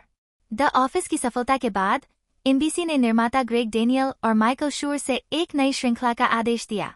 54 जुलाई 2008 में वैरायटी ने बताया कि पोहलर डेनियल और शूर की अभी भी बिना शीर्षक वाली श्रृंखला में अभिनय करने के लिए अंतिम बातचीत कर रहे थे। 55 पोहलर और शूर एसएनएल में एक साथ अपने समय से दोस्त थे, जहां शूर ने एक लेखक के रूप में काम किया था। 56 पोहलर को साइन करना, जो अपने पहले बच्चे के साथ गर्भवती थी, का मतलब था कि नई श्रृंखला को सुपर बाउल के बाद की शुरुआत का वादा करना होगा और इसके पहले सीजन को छोटा करना होगा, लेकिन डेनियल और शूर ने पोहलर के लिए श्रृंखला को पीछे धकेलने का फैसला किया। 56 57 21 जुलाई 2008 को एनबीसी ने पोहलर की नई श्रृंखला पार्क्स एंड रिक्रिएशन की घोषणा। पार्क्स एंड रिक्रिएशन का प्रीमियर एनबीसी पर 9 अप्रैल 2009 को रात 8:30 बजे द ऑफिस के 2 एपिसोड के बीच हुआ। 58 59 Aziz Ansari, Rashida Jones, Chris Pratt, Aubrey Plaza, Paul Schneider और निक ऑफरमैन सहित कलाकारों की एक टुकड़ी पोहलर में शामिल हुई। 56 पोहलर ने इंडियाना के काल्पनिक शहर पोंटी में पार्क विभाग की उप निदेशक लेस्ली नोप की भूमिका निभाई। पहले सीजन को मिलीजुली प्रतिक्रिया मिलने के बाद शो के दूसरे सीजन को अधिक सकारात्मक समीक्षा मिली। 7 सीजन 1 और 2 के बीच एक महत्वपूर्ण बदलाव लेस्ली के चरित्र को द ऑफिस के केंद्रीय चरित्र माइकल स्कॉट से अलग करना था। 56 60 पार्क्स ने पहले सीजन से लेस्ली की मूर्खता को निश्चित रूप से कम करके दिखाया और इसके बजाय उसकी बुद्धिमत्ता, कार्य नैतिकता और ईमानदार स्वभाव पर जोर दिया। 56 60 दूसरे सीजन के एपिसोड गैलेंटाइन डे में लेस्ली द्वारा 13 फरवरी को महिला मित्रता का जश्न मनाने के लिए बनाया गया एक नया अवकाश शामिल था। गैलेंटाइन डे ने तब से वास्तविक जीवन के उत्सवों के साथ शो को आगे बढ़ाया है। 61-62 दूसरे सीजन के अंत में एडम स्कॉट और रॉब लोव शो में शामिल हुए, जिसमें स्कॉट ने लेस्ली के अंतिम पति बेन व्याट की भूमिका निभाई। 63 दूसरे सीजन की शूटिंग के अंत में पोहलर एक बार फिर गर्भवती थीं। शो ने उनकी गर्भावस्था को समायोजित करने के लिए बिना ब्रेक के सीजन 3 के पहले 6 एपिसोड का निर्माण शुरू किया। 63 64 65 पोहलर को 2011 में एक कॉमेडी में उत्कृष्ट लीड अभिनेत्री के लिए प्राइम टाइम एमी पुरस्कार के लिए फिर से नामांकित किया गया था। 66 उसी वर्ष शो ने एक ऐसे युग में अमेरिकी लोकतंत्र के अच्छे पक्ष का पता लगाने के लिए एक प्रफुल्लित करने वाला स्थल विकसित करने के लिए पीबॉडी पुरस्कार जीता, जब वह पक्ष बहुत कम प्रदर्शन पर होता है। 67 शो आलोचकों के साथ सफल रहा, लेकिन इसका भविष्य अभी भी अनिश्चित था। 68 शो को अंततः मई 2013 में छठे सीजन के लिए नवीनीकृत किया गया था। 69 पोहलर को सीजन 5 में उनके काम के लिए 2013 में Emmy outstanding lead actress in एक कॉमेडी के लिए नामांकित किया गया था। सीजन 6 में शो का 100वां एपिसोड सेकंड चुन्स शामिल था, जिसे पोहलर और शूर ने सहलिखा था। 70 2014 में उन्होंने 71वें गोल्डन ग्लोब अवार्ड समेत टेलीविजन सीरीज कॉमेडी में सर्वश्रेष्ठ अभिनेत्री का गोल्डन ग्लोब जीता, जिसे उन्होंने टीना फे के साथ सहहोस्ट किया था। 71 सीजन 6 के मध्य में पोहलर और शूर ने फैसला किया कि यह शो के अंत की योजना बनाने का सही समय है। उन्होंने एनबीसी के प्रतिनिधियों से मुलाकात की, जो सहमत हो गए। शो को अंतिम 13 एपिसोड सीजन के लिए नवीनीकृत किया गया था। एमी पोहलर हल्के नीले रंग का ब्लेजर पहने हुए आगे की ओर मुंह करके खड़ी है। उन्होंने नीचे की ओर एक छोटा गोलाकार पुरस्कार पकड़ा हुआ है। 2012 पीबॉडी अवार्ड समय पोहलर सीजन 5 तक पार्क्स एंड रिक्रिएशन में अभिनय करने के अलावा पोहलर एक निर्माता भी थीं। 72 पर्दे के पीछे पोहलर ने शो के कलाकारों और क्रू को किसी भी लोकेशन शूट की आखिरी रात ग्रुप डिनर पर आमंत्रित करने की परंपरा शुरू की। 5 पोलर सेट पर मेकअप ट्रेलर में अचानक डांस पार्टी शुरू कर देते थे। 73 पोलर ने सीजन 2 के एपिसोड टेलीथॉन से शुरू करते हुए पूरी सीरीज में कई एपिसोड लिखे। 74 75 उनके द्वारा लिखे गए अन्य एपिसोड में the fight season 3, 75 the debate season 4, 76 second chance season 6 और समापन वन लास्ट राइड शामिल है। निर्माता डैन गोयर ने पोहलर के लेखन की असाधारण रूप से अच्छा के रूप में प्रशंसा की और सिद्धांत दिया, अगर एमी पोहलर ने किसी भी कर्मचारी को एक ब्लाइंड स्क्रिप्ट सौंपी तो उसे काम पर रखा जाएगा। 77 पोहलर के द डिबेट के लेखन को कॉमेडी सीरीज के लिए उत्कृष्ट लेखन के लिए प्राइम टाइम एमी अवार्ड और टेलीविजन के लिए writers guild of America award episodic comedy के लिए नामांकन के साथ मान्यता मिली। 30 78 द डिबेट लिखने के अलावा पोहलर ने एपिसोड का निर्देशन भी किया। 76 इसके अतिरिक्त उन्होंने आर्टिकल 2 सीजन 5, 79 और ग्रिजल बॉक्स सीजन 7 एपिसोड का निर्देशन किया। 80 गोल्डन ग्लोब पुरस्कार आयो एडेबिरी बटा AODBRI बटा IORE 1-3 अक्टूबर 1995 एक अमेरिकी अभिनेत्री, हास्य कलाकार और टेलीविजन लेखिका है। उन्होंने 2022 से comedy drama series the bear में शेफ सिडनी एरमू की भूमिका निभाई है, जिसके लिए उन्होंने Golden Globe Award, Screen actors Guild Award और प्राइम टाइम एमी अवार्ड जीता है। एडेबरी ने 2020 से बिग माउथ पर एक लेखक और आवाज अभिनेता के रूप में भी काम किया है और 2022 में comedy series what we do in the shadows के लिए लिखा है। 2023 में उन्होंने स्पाइडरमैन, अक्रॉस द स्पाइडरवर्स और teenage mutant Ninja turtles mutant mayhem में भूमिकाएं निभाईं और कॉमेडी फिल्म थिएटर कैंप और बॉटम्स में मुख्य भूमिकाएं निभाईं। 2024 में उन्होंने इनसाइड आउट 2 में इनवी की आवाज दी। प्रारंभिक और व्यक्तिगत जीवन एडेबरी का जन्म बोस्टन, मैसाचुसेट्स में 3 अक्टूबर 1995 को हुआ था। 2 उनकी मां बार्बेडियन और पिता नाइजीरियाई थे। 3 4 वह इकलौती संतान है और उनका पालन पोषण डोरचेस्टर पड़ोस में हुआ। 5 उनका परिवार पेंटिकोस्टल है और वह नियमित रूप से अपने माता पिता के साथ चर्च सेवाओं में भाग लेती थीं। 6 7 एडेबरी को पहली बार 8वीं कक्षा के ड्रामा क्लास के माध्यम से कॉमेडी में दिलचस्पी हुई, जिसके कारण वह बोस्टन लैटिन स्कूल में इम्प्रोव क्लब में शामिल हो गए। 7 उन्होंने न्यूयॉर्क विश्वविद्यालय में भाग लिया, जहां उन्होंने शुरू में नाटकीय लेखन में अपना प्रमुख बदलने से पहले शिक्षण का अध्ययन करने का इरादा किया था। 3 5 8 कॉलेज के अपने जूनियर वर्ष के दौरान एडेबरी ने कॉमेडी में अपना करियर बनाना शुरू कर दिया और अपराइट सिटीजन ब्रिगेड में इंटर्नशिप की। 34 एडेबरी डेमोक्रेटिक सोशलिस्ट ऑफ अमेरिका की सदस्य है और अक्सर उनके लिए प्रचार करती रही है। 9 10 वह खुद को क्वीयर मानती है। 11 12 केयर 2014 से 2021 प्रारंभिक कार्य 2014 में एडेबरी ने सीरीज डिफेक्टिव्स के एक एपिसोड में अभिनय किया। एडेबरी ने अपने करियर की शुरुआत एक स्टैंड अप कॉमेडियन के रूप में की थी और कॉमेडी सेंट्रल के अप नेक्स्ट में एक स्टैंड अप सेट का प्रदर्शन किया था। 13 3 एडेबरी की स्क्रिप्टेड डिजिटल सीरीज आयो और रेचल आर सिंगल मई 2020 में कॉमेडी सेंट्रल पर प्रसारित होने लगी, जिसे उन्होंने अपनी दोस्त और साथी कॉमेडियन रेचल सेनोट के साथ सहलिखा और सह-अभिनय किया। 14 उन्होंने अपने फिल्मी करियर की शुरुआत 2020 की कॉमेडी ड्रामा शिट हाउस में एक बिना श्रेय की भूमिका में की। 15 एडेबरी ओलिविया क्रेगहेड के साथ आइकॉनोग्राफी नामक एक पॉडकास्ट की सहमेजबानी करती है, जिसमें मेहमानों के साथ उनके साझा व्यक्तिगत आइकन के बारे में बातचीत के साक्षात्कार शामिल है। 3 14 पॉडकास्ट फॉरएवर डॉग द्वारा निर्मित। एक टेलीविजन लेखिका, उन्होंने रॉबिन टेड के साथ द रनडाउन और एमबीसी के सनीसाइड के एकमात्र सीजन के लिए लिखा है। 17 3 एडेबरी शो के चौथे सीजन के लिए बिग माउथ के लेखन स्टाफ में शामिल हुई। 18 जेनी स्लेट ने मिसी के किरदार को आवाज देने से पीछे हट गए ताकि यह भूमिका एक अश्वेत अभिनेत्री द्वारा निभाई जा सके। एडेबरी ने ऑडिशन दिया और अगस्त 2020 में उन्हें प्रतिस्थापन के रूप में चुना गया। 17 19 शो के चौथे सीजन के अंत में किरदार के रूप में उनकी आवाज शुरू हुई। 17 वह एप्पल टीवी प्लस पर डिकिंसन के दूसरे सीजन में एक लेखिका और अभिनेत्री थीं, जहां उन्होंने पहली बार क्रिस्टोफर स्टोरर के साथ काम किया था, जिन्होंने द बियर बनाया था। 6 उन्होंने जेनिफर ई स्मिथ 2022 वर्तमान सफलता और द बियर। 2022 में एडेबरी ने हुलू सीरीज द बियर पर एफएक्स पर मुख्य कलाकार के रूप में व्यापक प्रसिद्धि प्राप्त की। 21 उन्हें एक महत्वाकांक्षी युवा सुशेफ सिडनी एरमू की भूमिका के लिए गोल्डन ग्लोब अवार्ड और इंडिपेंडेंट स्पिरिट अवार्ड और गोथम अवार्ड और क्रिटिक्स चॉइस अवार्ड से नामांकन मिला। 22 23 24 उन्होंने कॉमेडी सीरीज में उत्कृष्ट सहायक अभिनेत्री के लिए प्राइम टाइम एमी अवार्ड भी जीता।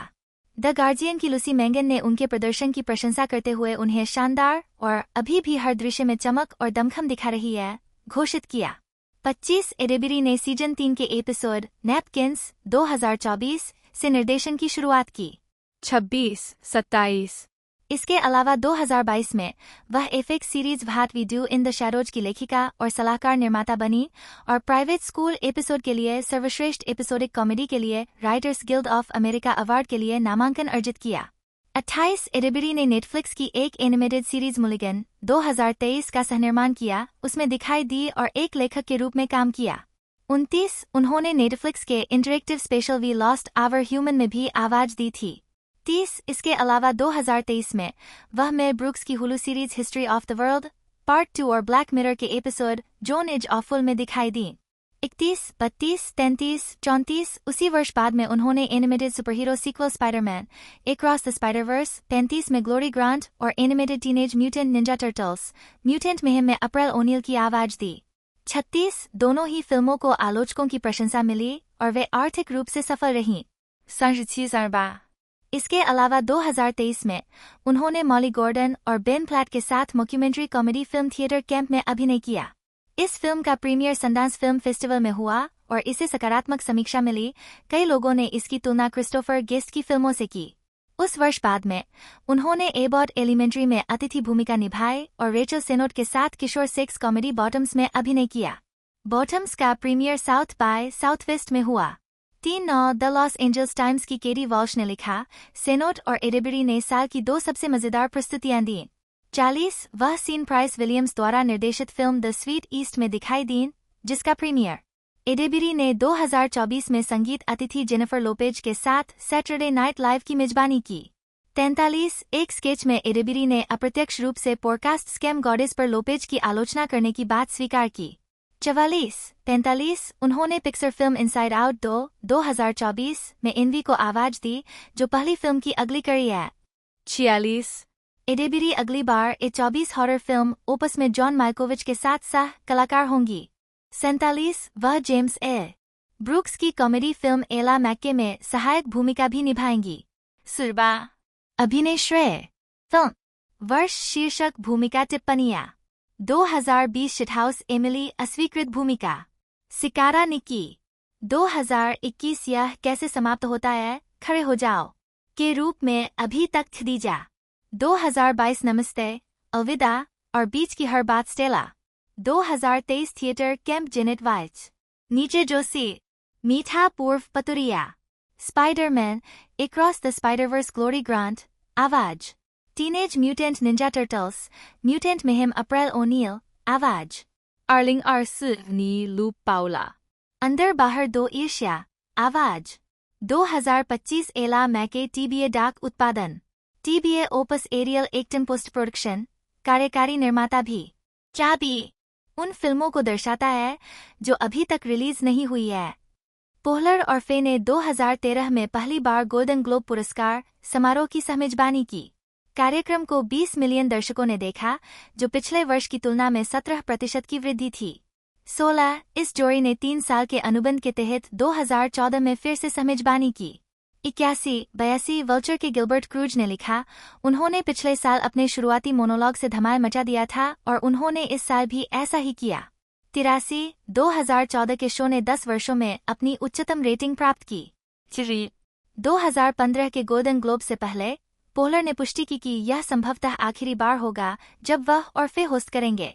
81 रोलिंग स्टोन ने बाद में लिखा कि इस जोड़ी ने अपने उपद्रवी शुरुआती एकालाप के दौरान किसी भी सुपरस्टार को अछूता नहीं छोड़ा, जिसमें उन्होंने इकट्ठे हुए लोगों को लापरवाही से भुनाया।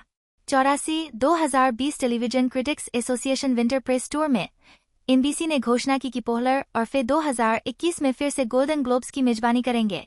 85 कोविड-19 महामारी के कारण पोहलर और फे ने लॉस एंजल्स में पोहलर और न्यूयॉर्क शहर में फे के साथ अलग अलग स्थानों से गोल्डन ग्लोब्स की मेजबानी की। 86 इसे बनाना। मार्च 2017 में एनबीसी ने पोहलर द्वारा निर्मित क्राफ्टिंग श्रृंखला को श्रृंखलाबद्ध करने का आदेश दिया, जिसका शीर्षक तब द हैंडमेड प्रोजेक्ट था।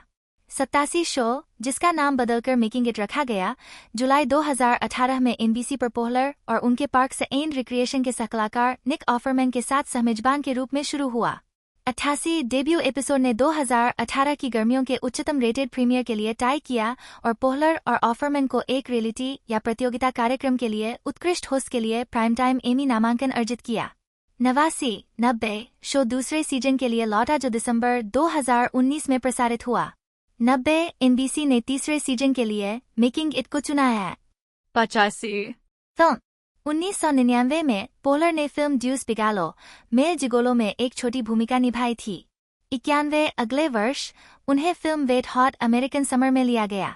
92 wet hot American summer David Wain की पहली फिल्म थी, जिन्होंने पोहलर को अपराइट सिटीजन्स ब्रिगेड के साथ उनके काम के आधार पर कास्ट किया था।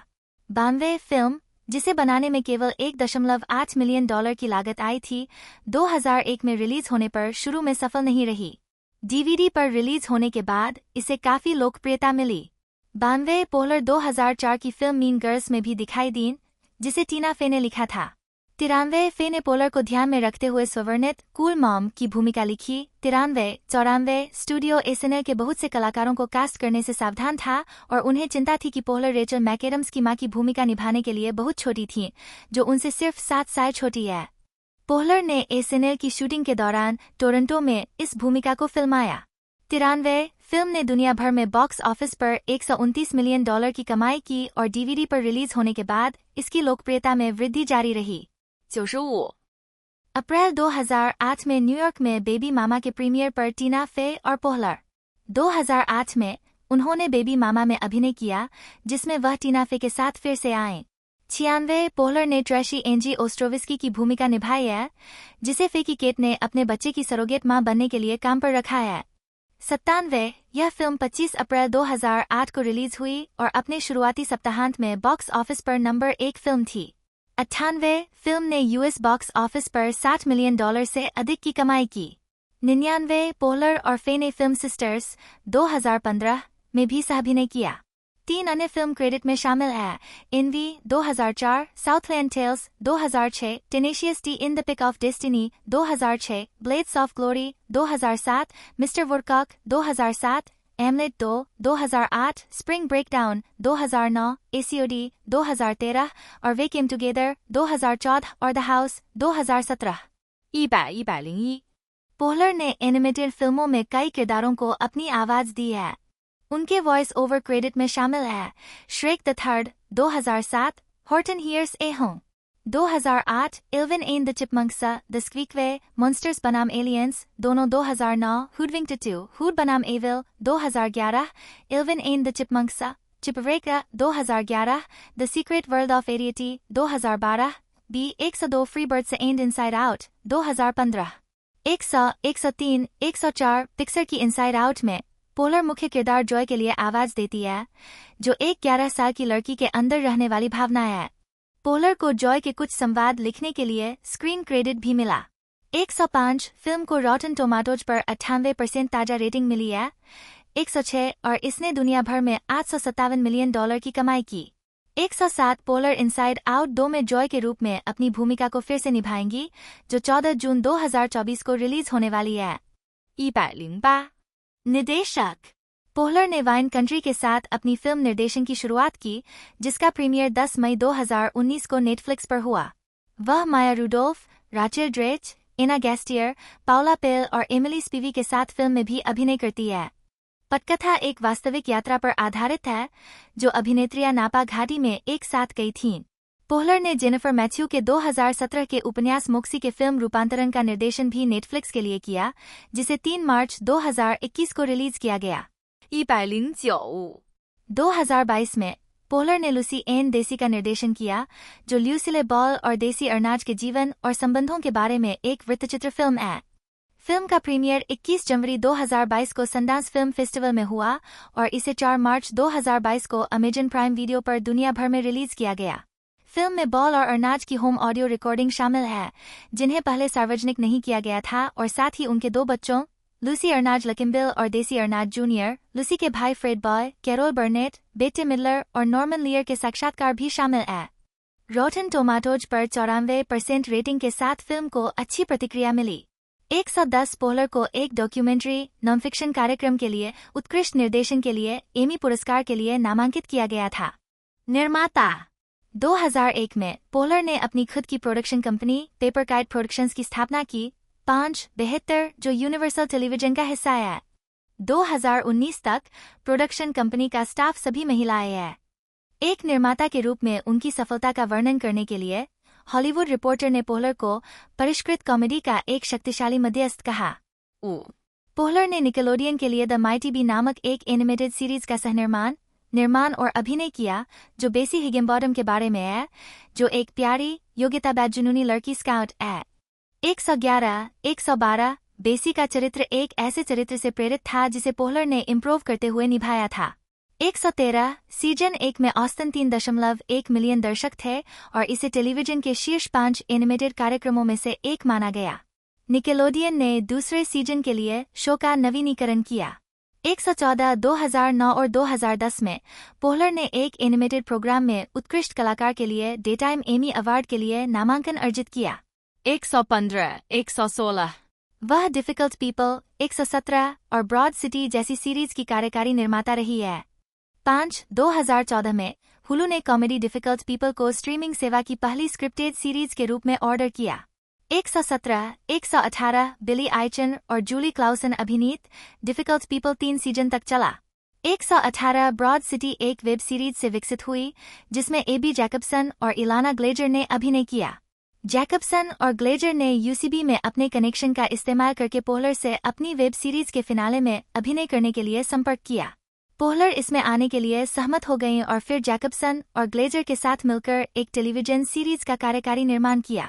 119 शुरुआत में एफएक्स को एक स्क्रिप्ट बेचने के बाद परियोजना अंततः कॉमेडी सेंट्रल में आ गए, जहां वेलकम टू स्वीडन एक स्वीडिश सिटकॉम है, जिसका प्रीमियर मार्च 2014 में हुआ था और 3 महीने बाद संयुक्त राज्य अमेरिका में एनबीसी पर प्रसारित होना शुरू हुआ। यह ग्रेग पोहलर के अनुभवों पर आधारित है, जो 2006 में अपनी प्रेमिका के साथ उसके मूल देश स्वीडन चले गए थे। 122 कम रेटिंग के कारण 2 सीजन के बाद 28 जुलाई 2015 को एनबीसी द्वारा श्रृंखला रद्द कर दी गई थी। 123 एमी पोहलर अपने भाई के चरित्र, जो न्यूयॉर्क के पूर्व टैक्स अकाउंटेंट है, के सेलिब्रिटी क्लाइंट के रूप में खुद के रूप में कई एपिसोड में कैमियो करती है। वह उनके साथ सहकार्यकारी निर्माता भी है। 124 पोहलर ने नताशा लियोन और लेस्ली हेडलैंड के साथ मिलकर नेटफ्लिक्स के लिए comedy drama series Russian doll बनाए और उसका कार्यकारी निर्माण किया। 125 126 सीरीज का प्रीमियर 1 फरवरी 2019 को हुआ। 127 सीरीज की उत्पत्ति 7 साल पहले शुरू हुई, जब पोहलर ने टिप्पणी की कि लियोन हमेशा दुनिया की सबसे बूढ़ी लड़की थी। 126 पोहलर और लियोन को एक महिला चरित्र के एक साथ कई चीजें होने का विचार पसंद आया, लेकिन मजाक में कहा कि एक महिला चरित्र को इतना जटिल बनाने का एकमात्र तरीका उस हिस्से को बार बार करना होगा। 125 यह विचार श्रृंखला में विकसित हुआ, जहां लियोन का चरित्र उसके 36वें जन्मदिन पर बार मरता है। 125 पोहलर, लियोन और हेडलैंड 126 28 दिसंबर 2020 तक रेटिंग 97% पर बनी रही। 129 जून 2016 में BBC अमेरिका ने घोषणा की कि वह जीरो मोटिवेशन नामक एक स्क्रिप्टेड सीरीज विकसित कर रहा है। इस परियोजना का निर्माण ब्रुक पौश और पोहलर द्वारा किया जा रहा है। 130 पोलर आगामी सीरीज 3 बीजी डेब्रास में एक कार्यकारी निर्माता है, जो एडल्ट स्विम के लिए बनाई जा रही एक कॉमेडी सीरीज है जिसमें मित्रा जौहरी, एलिसा स्टोनोहा और सैंडी होनिग है। 5 एक कार्यकारी निर्माता के रूप में सेवा करने के अलावा पोहलर ने डंकनविले श्रृंखला में 2 मुख्य पात्रों के लिए आवाजें भी प्रदान की है, जिसका प्रीमियर 16 फरवरी 2020 को फॉक्स पर हुआ था। डायने लेन, जन्म 22 जनवरी 1965, एक अमेरिकी अभिनेत्री है। उन्होंने जॉर्ज रॉय हिल की 1979 की फिल्म ए लिटिल रोमांस से अपने मोशन पिक्चर करियर की शुरुआत की। वह फिल्म जो उन्हें स्टार का दर्जा दिला सकती थी, स्ट्रीट्स ऑफ फायर 3, 1984, व्यावसायिक और आलोचनात्मक दोनों तरह से असफल रही और परिणामस्वरूप उनका करियर खत्म हो गया। ब्रेक लेने के बाद लियन ने द बिग टाउन और लेडी बिवेयर दोनों 1987 में अभिनय करने के लिए वापसी की, लेकिन western mini series lonesome Dove 1989 तक बड़े दर्शकों पर एक और बड़ी छाप नहीं छोड़ी, जिसके लिए उन्हें लिमिटेड या एंथोलॉजी सीरीज या मूवी में उत्कृष्ट लीड अभिनेत्री के लिए प्राइम टाइम एमी पुरस्कार के लिए नामांकित किया गया था। चार्लेन को a walk on the moon इसके बाद उन्होंने कई फिल्मों में काम किया जिनमें उन्हें अलग अलग स्तर की सफलता मिली, जैसे my dog skip, the perfect storm दोनों 2000, द ग्लास हाउस और हार्ड बॉय दोनों 2001।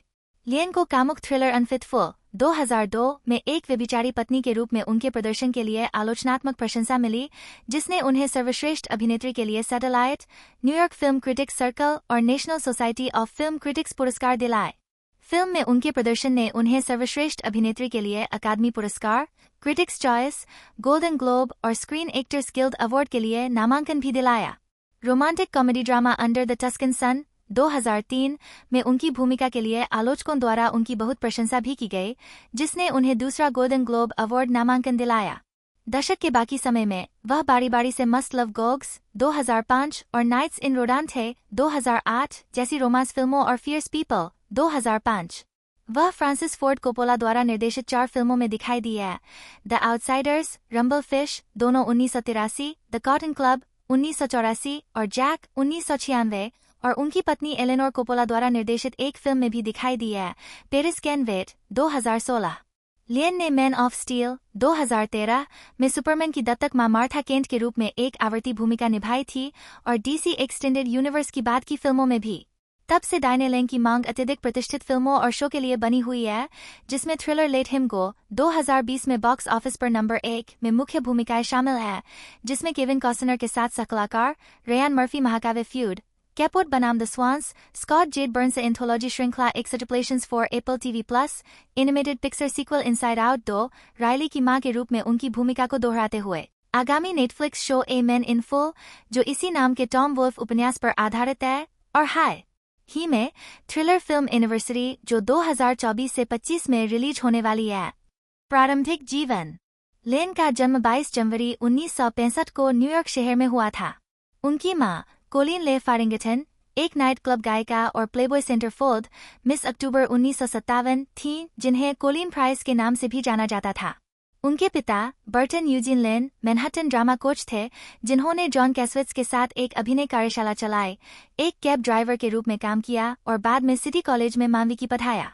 5 जब लेन 13 दिन की थी, उसके माता पिता अलग हो गए। लेन की मां मैक्सिको चली गईं और तलाक ले लिया, जबकि लेन की कस्टडी 6 साल की होने तक उनके पास रही। 5 लेन की मां के जॉर्जिया राज्य में चले जाने के बाद लेन के पिता को उनकी कस्टडी मिली। जब लेन 15 साल की थी, तो उसने अपने पिता से अपनी स्वतंत्रता की घोषणा की और अभिनेता और दोस्त क्रिस्टोफर एटकिंस के साथ एक सप्ताह के लिए लॉस एंजल्स चली गई, जिसके साथ उसने 1981 की film child bride of short creek में अभिनय किया। लेन ने बाद में टिप्पणी की, यह लापरवाह व्यवहार था जो बहुत कम उम्र में बहुत अधिक स्वतंत्रता होने से आता है। 6 वह न्यूयॉर्क लौट आए और एक दोस्त के परिवार के साथ रहने लगी, उन्हें किराया दिया। 1981 में उन्होंने पत्राचार पाठ्यक्रम लेने के बाद हाई स्कूल में दाखिला लिया। हालांकि लेन की मां ने उसका अपहरण कर लिया और उसे वापस जॉर्जिया ले गई। लेन और उसके पिता ने उसकी मां को अदालत में चुनौती दी और 6 हफ्ते बाद वह न्यूयॉर्क वापस आ गई। लेन ने अगले 3 सालों तक अपनी मां से बात नहीं की, लेकिन आखिरकार उन्होंने सुलह कर ली। 6. केयर।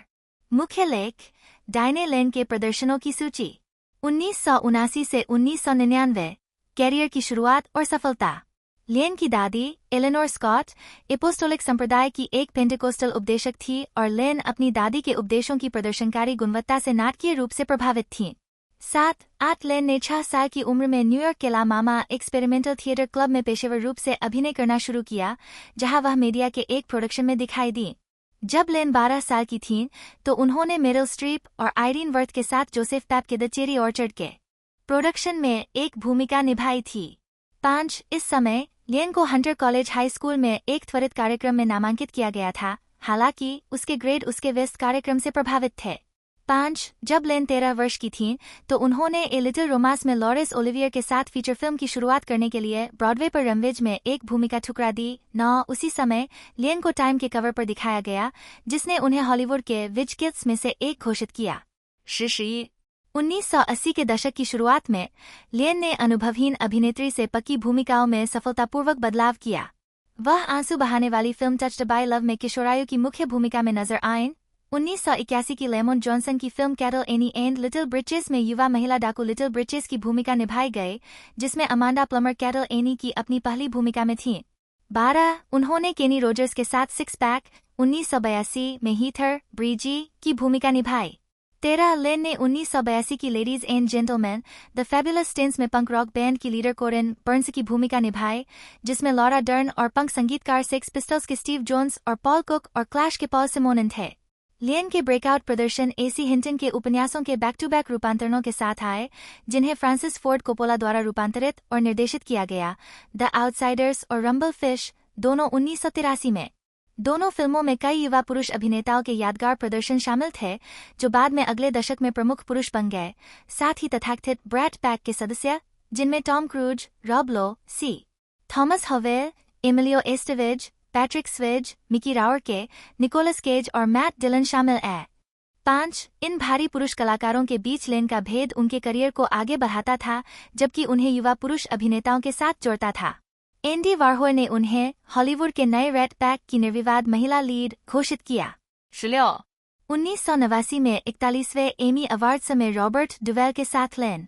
हालांकि स्ट्रीट्स ऑफ फायर उन्होंने इस फिल्म के लिए स्प्लैश और रिस्की बिजनेस को ठुकरा दिया। 9 3 और द कॉटन क्लब दोनों ही व्यावसायिक और आलोचनात्मक रूप से असफल रही और परिणामस्वरूप उनका करियर खत्म हो गया। 5 द कॉटन क्लब के बाद लेन ने फिल्म व्यवसाय छोड़ दिया और जॉर्जिया में अपनी मां के साथ रहने लगी। 17 अभिनेत्री के अनुसार, मैं लंबे समय से अपनी मां के करीब नहीं थी, इसलिए हमारे पास करने के लिए बहुत सारा होमवर्क था। हमें अपने रिश्ते को सुधारना था क्योंकि मैं अपनी मां को वापस चाहती थी। 18 लेन ने द बिग टाउन और लेडी बिवेयर में अभिनय करने के लिए वापसी की, लेकिन 1989 की लोकप्रिय और समीक्षकों द्वारा प्रशंसित TV mini series lonesome Dove 17 तक एक बड़े दर्शक वर्ग पर एक और बड़ी छाप नहीं छोड़ी। 19 और उन्हें अपनी भूमिका के लिए एमी पुरस्कार 19 के लिए नामांकित किया गया। वह 1990 की ब्लॉकबस्टर हिट प्रिटी वुमेन, जिसकी उस समय काफी डार्क स्क्रिप्ट थी, में विवियन वार्ड के रूप में कास्ट होने के बहुत करीब पहुंच गई थीं, लेकिन शेड्यूलिंग संघर्षों के कारण वह भूमिका लेने में असमर्थ थीं। जाहिर है, जूलिया रॉबर्ट्स को भूमिका मिलने से पहले लेन के लिए पोशाक की फिटिंग की गई थी। उन्हें स्वतंत्र फिल्म माय न्यू गन में उनके प्रदर्शन के लिए सकारात्मक समीक्षा दी गई, जिसे कान फिल्म समारोह में अच्छी तरह से प्राप्त किया गया था। 16 अगले 7 सालों में लेन ने जैक और जज ड्रेड सहित 10 फिल्मों में अभिनय किया। 1999 तक लेन को a walk on the moon में अपनी भूमिका के लिए और पहचान नहीं मिली। इस फिल्म में लिव श्रेबर, विगो मोर्टेंसन और एना पैक्विन भी है। एक समीक्षक ने लिखा, यंग करियर के बाद के वर्षों में लेन पिघलकर प्रभावशाली बन गई है। 20 फिल्म के निर्देशक टोनी गोदविन ने लेन को संभावित रूप से ज्वालामुखी कामुकतावाली के रूप में वर्णित किया, जो किसी भी तरह से आत्मनिष्ठ या अवसरवादी नहीं है। 21 लेन ने सर्वश्रेष्ठ महिला लीड के लिए इंडिपेंडेंट स्पिरिट अवार्ड नामांकन अर्जित किया। इस समय वह अभिनेत्री जीन सेबर्ग के बारे में एक फिल्म बनाने में रुचि रखती थीं, जिसमें वह सेबर्ग की भूमिका निभाएंगी। 22 2000 से 2011 बेवफा और आगे की प्रशंसा। 2000 में लेन ने द परफेक्ट स्टॉर्म में मार्क वाहलबर्ग की प्रेमिका की सहायक भूमिका निभाई। 2002 में उन्होंने एड्रियन लिन द्वारा निर्देशित और French film the unfaithful wife से रूपांतरित एक कामुक थ्रिलर अनफेथफुल में अभिनय किया। लेन ने एक गृहिणी की भूमिका निभाई, जो एक रहस्यमय पुस्तक विक्रेता के साथ संबंध में लिप्त है। फिल्म में कई सेक्स दृश्य थे और इन दृश्यों के लिए लेन के बार बार किए गए टेक शामिल अभिनेताओं के लिए बहुत मांग वाले थे, खासकर लेन के लिए जिन्हें पूरे समय भावनात्मक और शारीरिक रूप से फिट रहना था। 24 अनफिटफुल को मिश्रित समीक्षा मिली, हालांकि लेन ने अपने प्रदर्शन के लिए उच्च प्रशंसा अर्जित की। National Society of Film critics और न्यूयॉर्क फिल्म क्रिटिक्स सर्कल में सर्वश्रेष्ठ अभिनेत्री का पुरस्कार जीतने के अलावा 25 एंटरटेनमेंट वीकली के आलोचक ओवेन ग्लीबरमैन ने कहा कि लेन अपने करियर के सबसे जरूरी प्रदर्शन में एक रहस्योद्घाटन है। उसके चेहरे पर वासना, रोमांस, अपमान और अपराध बोध का खेल ही फिल्म की असली कहानी है। 26 अनफिटफुल के बाद लेन ने अंडर द टस्कन सन में अभिनय किया, जो फ्रांसिस मेज की सबसे ज्यादा बिकने वाली किताब पर आधारित एक रोमांटिक कॉमेडी ड्रामा थी। 27 जिसके लिए लेन ने सर्वश्रेष्ठ अभिनेत्री मोशन पिक्चर कॉमेडी या म्यूजिकल के लिए गोल्डन ग्लोब अवार्ड के लिए नामांकन जीता। 28 इसके बाद फियर्स पीपल, मस्ट लव गोग्स और हॉलीवुडलैंड में मुख्य भूमिकाएं निभाईं। 2008 में लेन ने रोमांटिक ड्रामा नाइट्स इन रोडांटे के लिए रिचर्ड गेरे के साथ फिर से काम किया। यह गेरे और लेन की एक साथ फिल्माई गई तीसरी फिल्म है और यह निकोलस स्पार्क्स के इसी शीर्षक वाले उपन्यास पर आधारित है। लेन ने उसी वर्ष जंपर और अनट्रेसेबल में भी सह-अभिनय किया। 30 इसके बाद वह मिकी राउर्के के साथ किलशॉट में दिखाई दी, जिसे 2009 में डीवीडी पर रिलीज होने से पहले एक सीमित नाटकीय रिलीज दी गई थी। नाइट्स इन रोडांटे का प्रचार करते समय उन्होंने टाइपकास्ट होने पर निराशा व्यक्त की और कहा कि वह ऐसी चीज की तलाश में थीं जो इतनी सहानुभूतिपूर्ण न हो। मुझे एक कुतिया बनने की जरूरत है और मुझे एक कॉमेडी में होने की जरूरत है। मैंने फैसला कर लिया है, अब और मिस नाइस गाय नहीं। 31 उन्होंने एक साक्षात्कार में कहा, मैं आधिकारिक तौर पर कुछ नहीं कर सकती। मेरे एजेंट मुझे ऐसा करने नहीं देंगे। आपके और मेरे बीच मेरे पास कहने के लिए कुछ भी नहीं है। 31 टाइपकास्ट होने की अपनी चिंताओं के बावजूद लेन ने सचिवालय 2010 पर हस्ताक्षर किए, जो 1973 के ट्रिपल क्राउन विजेता रेसहॉर्स और उसके मालिक पेनी चेनी के बीच संबंधों के बारे में एक डिज्नी फिल्म थी, जिसे लेन ने चित्रित किया था।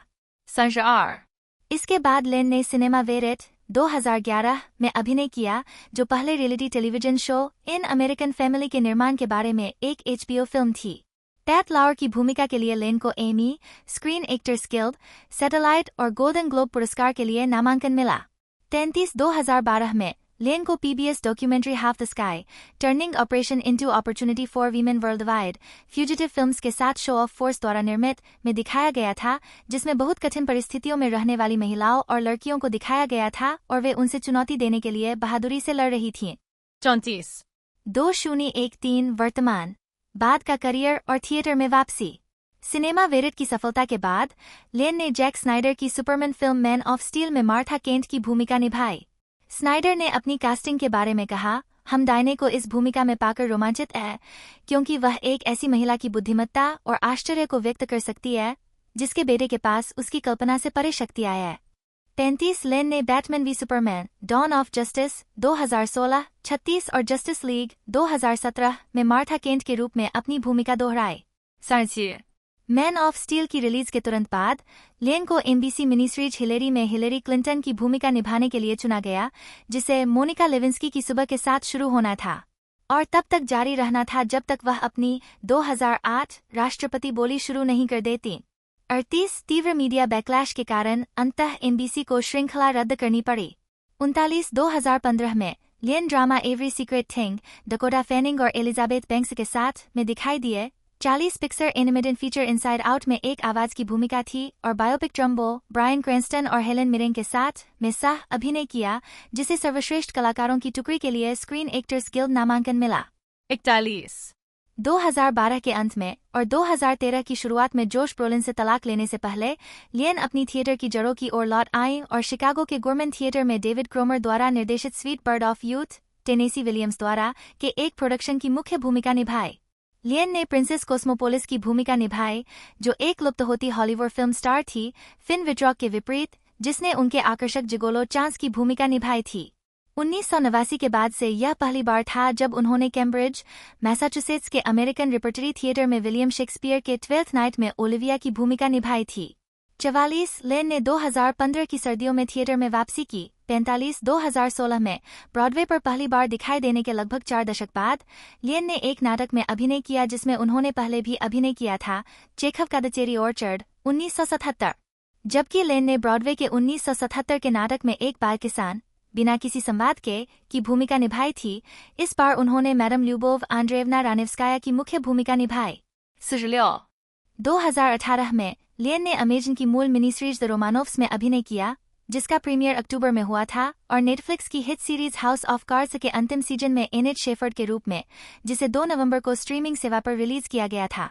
47-48 ये भूमिकाएं लेन के लिए दुर्लभ टीवी उपस्थिति को चिह्नित करती है, जिन्होंने अपने पूरे करियर में मुख्य रूप से फिल्मों में काम किया है। 49, 2019 में उन्होंने थ्रिलर सेरेनिटी में मैथ्यू मैकोनागी के चरित्र की प्रेमिका की भूमिका निभाई।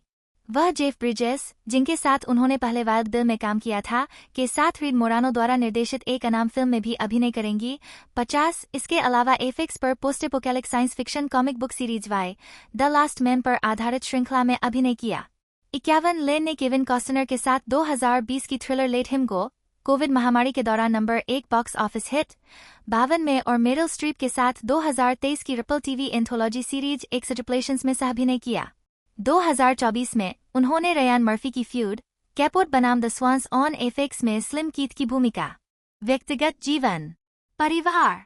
दिसंबर 2009 में लेन अपने तत्कालीन पति जोश ब्रोलिन के साथ। लेन की मुलाकात अभिनेता क्रिस्टोफर लैम्बर्ट से पेरिस में 1984 में द कॉटन क्लब के प्रमोशन के दौरान हुई। 6 उनका कुछ समय तक अफेयर रहा और वे अलग हो गए। 2 साल बाद वे रोम में फिर मिले और साथ में एक फिल्म बनाए जिसका नाम था प्राइसलेस ब्यूटी, और 2 हफ्तों में वे फिर से एक जोड़े बन गए। लेन और लैम्बर्ट ने अक्टूबर 1988 में सांता फे, न्यू मैक्सिको में शादी की। 6 उनकी एक बेटी है, एलेनोर। 53 मार्च 1994 में उनका तलाक हो गया। 54, जुलाई 2003 में लेन की सगाई अभिनेता जोश ब्रोलिन से हुई। 55 और 15 अगस्त 2004 को उनकी शादी हुई।